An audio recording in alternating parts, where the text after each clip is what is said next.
Okay, so here's a snapshot of what we did today in math. Most of the children found the pattern relatively quickly, and working with me, nobody really seemed to have any problem, but that may be a different story when they get home for homework. So let me show you exactly the process we used.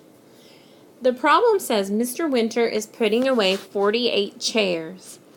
He can put away the chairs in stacks of 10 or as single chairs. What are all of the different ways Mr. Winter can put away the chairs? Okay, so I told the kids today that these were like our 10s and these were our 1s. The very first thing we need to do is build 48, the fastest, quickest, easiest way as 4 10s and 8 1s.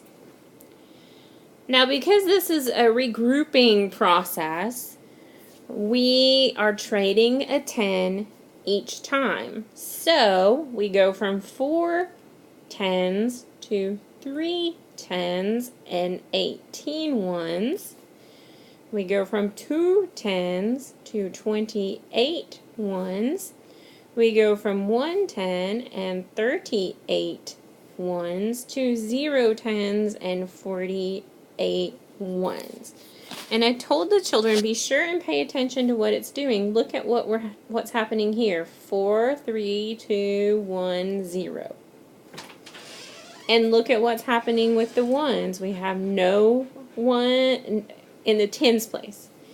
One of the students today noticed that all of the 1s were exactly the same, and that was a great thing to notice.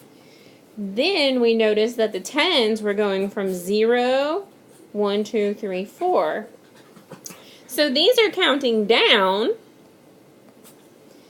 and these are counting up. So hopefully when they see that, they will remember having done that in class today. And if you have any questions, please text me and I will be happy to answer them. Have a great night. Bye-bye.